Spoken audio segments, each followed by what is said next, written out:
Hello and welcome back everyone to Hidden Chasms. Now, I know this was originally only supposed to have 5 parts, but I also know that some of you were waiting for some sort of confrontation or for Atsumu to actually talk to Sakusa, and of course for Atsumu and Tuna to talk to SakuAtsu about their relationship with Komori, and we'll get to all of that eventually in these new 2 parts in addition to what already is out there. I hope you will like it. Enjoy. Let's go. Also, be mindful of the content warnings. They are in the description below. If you don't want to watch it, that's fine. Otherwise, here you go.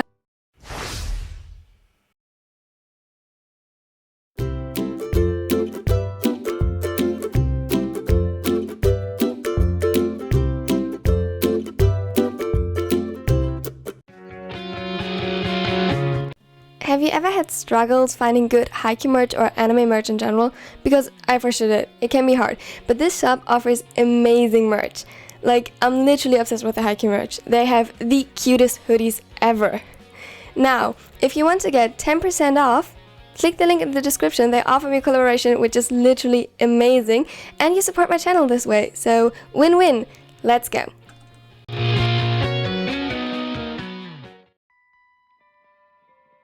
Atsumu yawned. His hand flew up to his mouth automatically despite wearing a mask.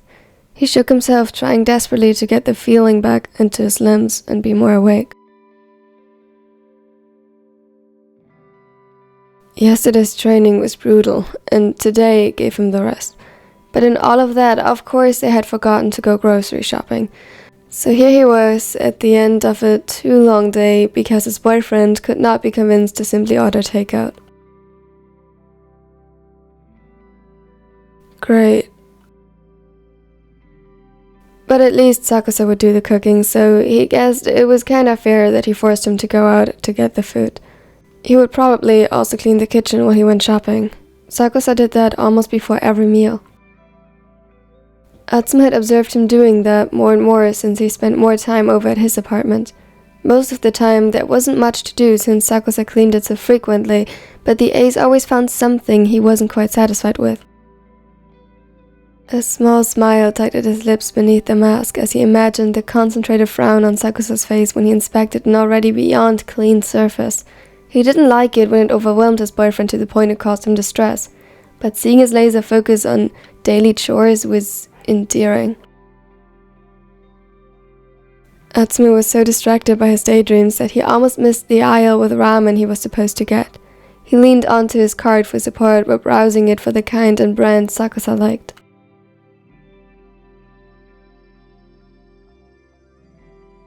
The letters seemed almost to dance before his eyes mockingly, and squinting and rubbing them only did so much. He was about to complain to no one in particular when suddenly a voice rang through the aisle that made his blood freeze in his veins. For a second, everything came back to him. Months, years of unwanted memories flashed before his inner eye at once, unfiltered and barely recognizable.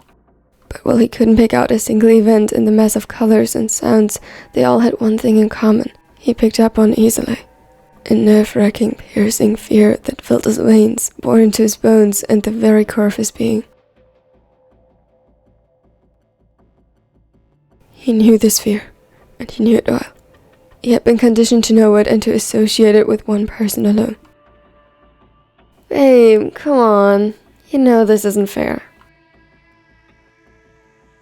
That sentence was one he was all too familiar with. Empty pleadings, guilt-tripping, gaslighting.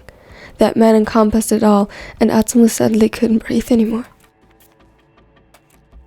How did he find him? How? His legs started trembling and he remained frozen in front of the shelf, not daring to turn around and face him. In his mind, a caricature of the man behind him played on repeat, laughing at his misery in one scene while apologizing for it in the next, pleading Atsumu should stop making him so angry.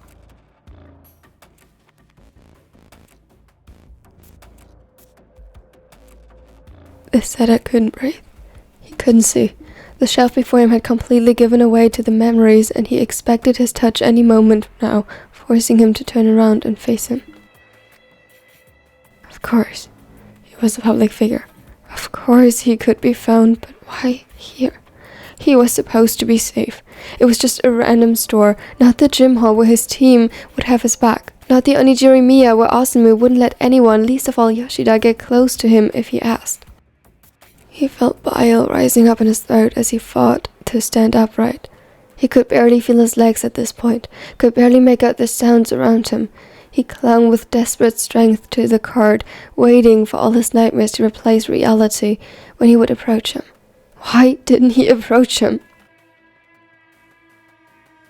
He felt his heart drumming like a hummingbird in his chest, his blood pumping through his veins so rapidly he could barely hear anything else. His breathing alternated between uncontrolled gasps for air and trying desperately to hold his breath, to be quiet, not to draw any attention.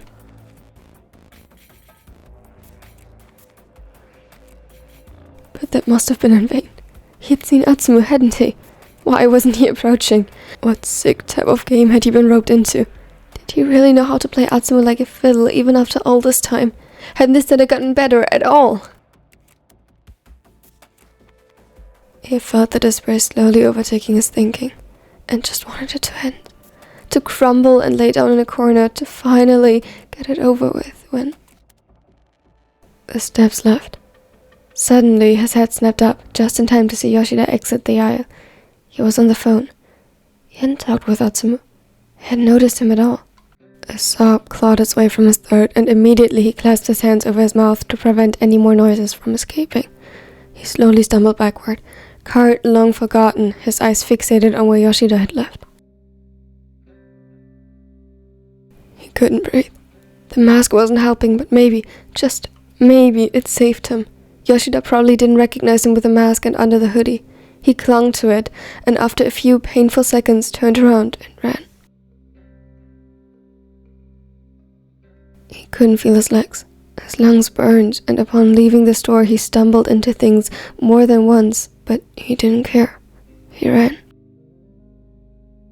He couldn't stop running, even when his heart felt like it would explode. He couldn't stop running when it felt like he was coughing his lungs out. He didn't take off his mask, even as his breathing got more and more labored. He couldn't. If there was even the slightest chance that the mask kept Yoshida from recognizing him, he'd wear it as long as possible. He couldn't feel anything but pain. His vision blurred and he bumped into people more often than not. On the street to their apartment complex, he almost got hit by a car, but he didn't have time to even start to process that. It was only when the sound of the door locking behind him echoed through the hallway that he let his body give into the exhaustion and pain. He collapsed right by the door, curling himself up into a ball and pressing himself as close to the wall as possible. His heartbeat and breath combined into a wild symphony out of rhythm and hectic. Atsumu? It felt like getting punched in the face. The voice didn't sound like Sakusa's, and suddenly he wasn't in the ace's apartment anymore. This one was far more familiar, and far more like the horrors in his mind. No, he couldn't be back here. How? He couldn't breathe as he watched the shadowy figure approaching. He cried and tried to tear his gaze away, but he couldn't.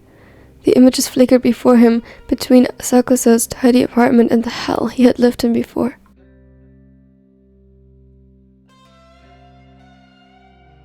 He tried pressing himself impossibly closer to the wall and away from whatever was coming for him. No, he was supposed to be safe. He was supposed to be home. Why didn't he run home? Atsu, what is happening?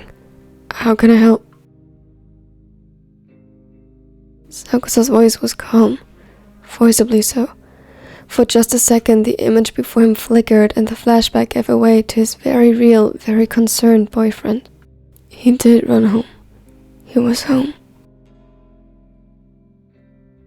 Atsumu gulped, forcing his eyes to shut to compose himself just long enough to communicate. Flashback. He couldn't. He didn't know how to explain.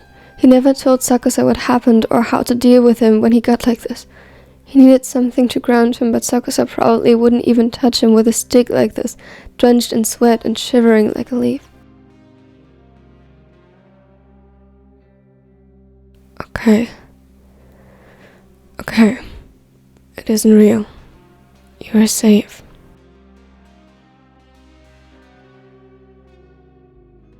Sakusa took a deep breath to steady himself, encouraging Atsumu to do the same. The sitter tried following his example, but was time and time again startled by shadows moving in his peripheral vision, memories he didn't wish to put a name to. It felt like he couldn't breathe no matter how hard he tried. Atsu, just listen to me, nothing else. I'm right here. I'm not going to hurt you. Another series of deep breaths, but it still didn't. He couldn't. Atsumu cried out in desperation, his heart hammering in his chest as he tried and failed to focus on his boyfriend. It hurt. Seeing the image of him fused with the one of Yoshida hurt so much. He couldn't.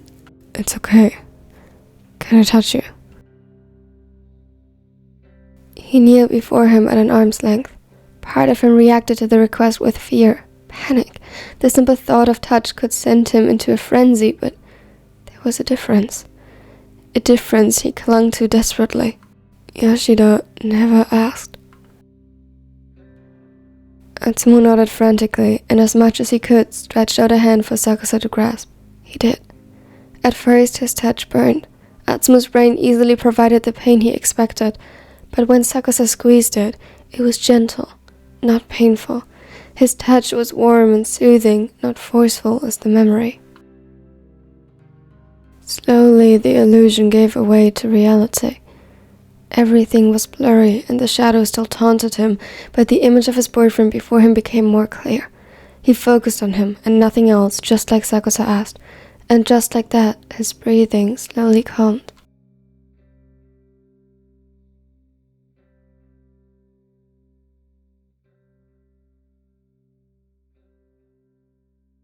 His eyes were strained, and he didn't notice he was crying rivers until he had mostly calmed and his ragged gasps for air turned into quiet sobs and hiccups. The relief didn't settle in until the last shadow stopped flickering and stretching its tendrils out to him.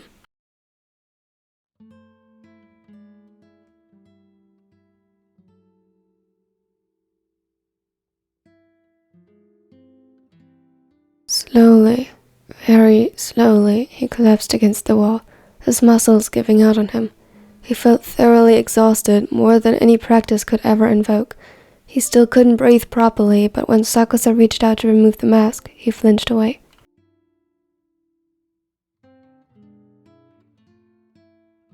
Shh, it's okay. I'll just remove the mask. I will not hurt you. This is just so you can breathe better. Atsumu knew that. Sakusa wouldn't hurt him. Now that he could finally see him again without his vision being obstructed by memories, he wasn't scared of him anymore. He knew he was safe. But losing the mask after it saved him... He suddenly understood Sakusa's need to cling to one in public a lot better, even though it was for different reasons. Reluctantly, he nodded again and let the ace remove the piece. It helped. He could breathe again. His heart stopped when he saw the hurt flashing over Kiyomi's face as he took in his state, the full extent of his breakdown. He must look disgusting. Atsumu gulped, battling a new wave of tears. I'm sorry. I'm so sorry. Shh. It's okay. You're safe. There's nothing you'd need to apologize for. Sakusa got up and Atsumu's heart sank. However, it took mere seconds until he reappeared. The mask had been discarded, and instead Sakusa was carrying a damp, cool cloth he used to gently dab his forehead and neck and clean his face from the snot and tears. Here you go. It's alright. You're safe.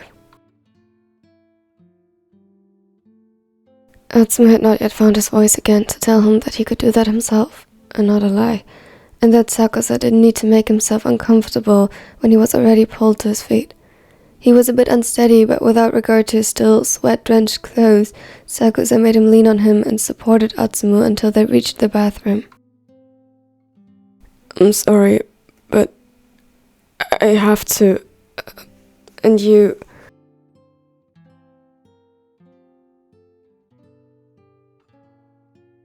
He set Atsumu down on the edge of the bathtub, struggling to string the words together he wanted, but Atsumu already knew.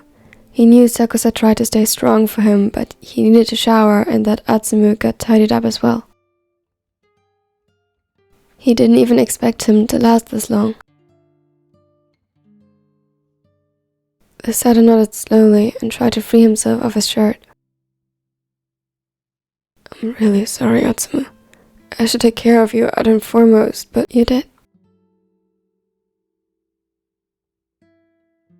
His voice was raspy and quiet, and the reassuring smile he tried to give Sakusa felt miserably, but he meant it. Sakusa had put his needs last for him.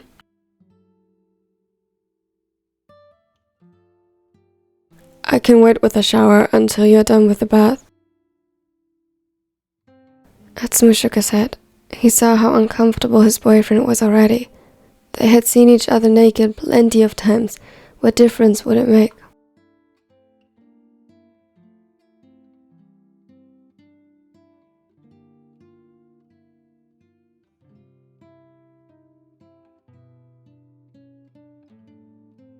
Turns out, a huge one. As soon as he sat in the bath, he wished he had accepted Sakusa's offer. He felt so vulnerable, so out in the open and bare, like anyone could hurt him any minute. A few seconds of tension waiting for Sakusa to enter the shower and telling himself that it would be fine, that he was safe. He couldn't bear it anymore. He washed up quickly, but as thoroughly as he could, cleansed his hair and jumped out of the tub again. He couldn't do this. As quickly as possible, he dried himself off and put on clothes. His paranoia growing with every passing second until he was seated on the couch again, waiting. He was still anxious, but the familiar environment helped. He was home.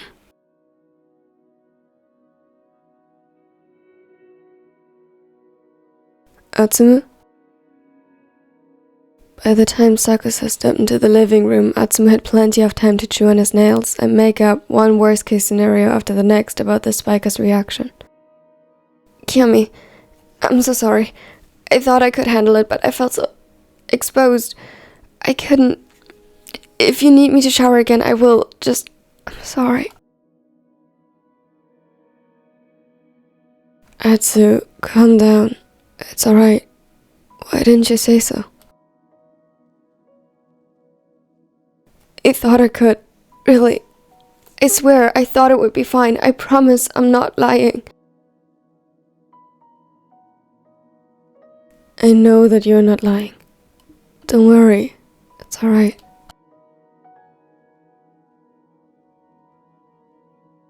He closed the distance between them slowly and sat down an arm's length away from the setter.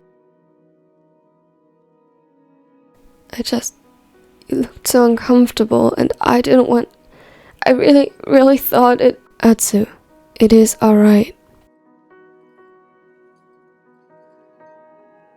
He took Atsumu's hand again, giving it the same gentle reassuring squeeze as before. The ace took a deep breath in and Atsumu copied him until he felt the panic ebb away again. See, everything is fine. I don't know what happened, but you are safe now.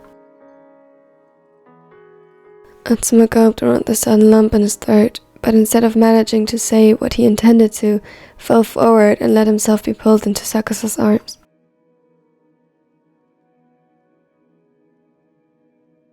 The ace held him until he was able to stay put together by himself. Unwilling to let go of his sole source of comfort, however, Atsumu simply settled for resting his head on Sakusa's lap and letting the raven play with his hair while he ordered food for them.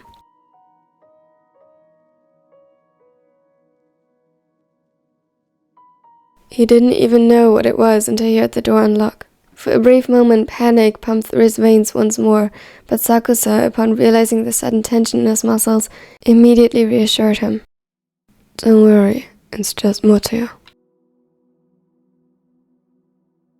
And Atsumu, someone had to make the food after all. Sakusa rolled his eyes at that, and hadn't Atsumu been so utterly exhausted, he would have tried for more than a small smile now adoring his lips. It brightened a little as his brother came into view and placed his favorite food on the coffee table. You're good? Better now. Atsumu acknowledged it with a small nod and knelt down beside the couch to get a better look at his brother. Yeah? 'Cause you look like shit, dear brother. I hate you too, Samu. The other chuckled and reached out to ruffle through his hair, but then thought better of it and pulled back. The small, genuine smile was replaced by worry and a frown.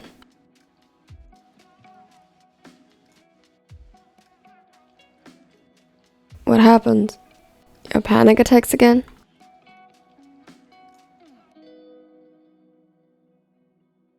Atsumu shook his head slightly, trying to build up the courage to talk. He's safe here.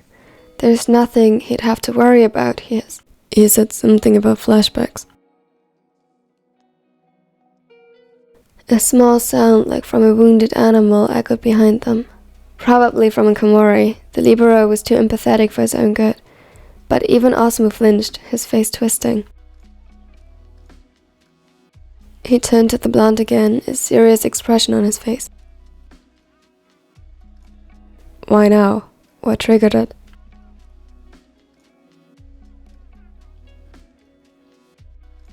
Are you sure this is the right moment? Sakusa tightened his hold on Atsumu, visibly so frightened from what had transpired. Atsumu looked at him as if he wanted to object, but then nodded. Atsumu, however, couldn't bear the dejected expression on his face, and he really wanted to tell him. Atsumu could keep him safe.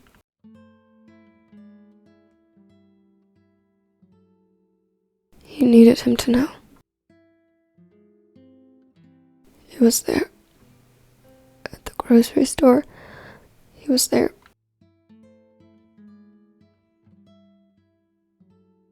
Atsumu began to tremble again, keeping his eyes averted when suddenly the memories of a few hours prior crashed back forcefully.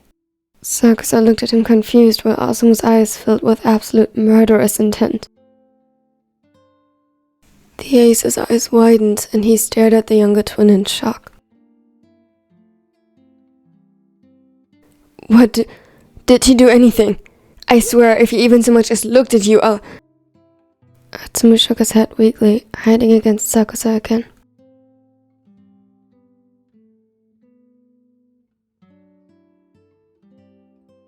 He didn't recognize me. I was wearing a mask and a hoodie. I ran before he got the chance. It cost him all he had to get the words out coherently. He had to gasp for air and took a shuddered breath in after he finished. I swear I'll end him. How dare he even... He shouldn't even be here. How dare he... Samu, please. Can you please just keep me safe?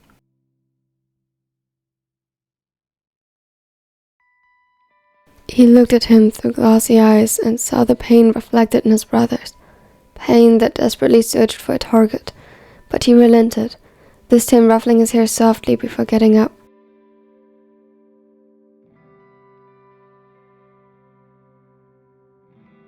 Okay, but if I see him, he's dead. You got it from here, Sakusa? Perplexed, the ace tried to follow the exchange between the siblings, but at that, he nodded determined. He wasn't sure when Atsumu had started trusting him with Atsumu's well-being, but something about the satyr clinging to him so desperately for support must have convinced him, because he left with Motoya shortly after, to Sakusa's shock. I love you, Kiyomi. Please don't leave.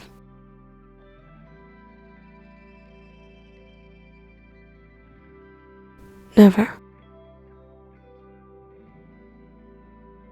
He didn't understand what was going on yet, but he was certain it was bad. If he had previously thought that Atsumu might just be a bit too protective, after seeing Atsumu like that, he was certain the silver-haired had good reason to be.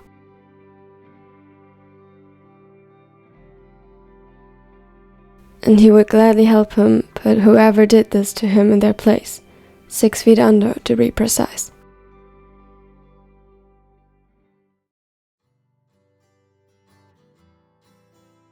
Thank you so much for watching to the end. I hope you liked it. If you did, don't forget to like and subscribe so this channel can grow and you won't miss out on any more content in the future, like the final part of this. And this time I think final part for real. Yes, 7 parts sounds good in my opinion. Tell me what you thought of this part. I know it was a little bit more heavy on the content and topics and stuff, so yeah, tell me your favorite quote in the comments, tell me what you thought overall, and a special thanks as always goes out to my nerdy neckos. Thank you so much for supporting this channel. You are amazing. Here are my other social media. They are most active here on YouTube. My dogs have an Instagram now, so check that one out. They are adorable, and here are more videos. The algorithm loves it when you click on those, but yeah, check them out. Check also out my second channel, and now I hope you have a wonderful and amazing day. Bye. Step 4, everybody just do your thing. Wake up, today's gonna be a good day. Wake up, today's gonna be a good day.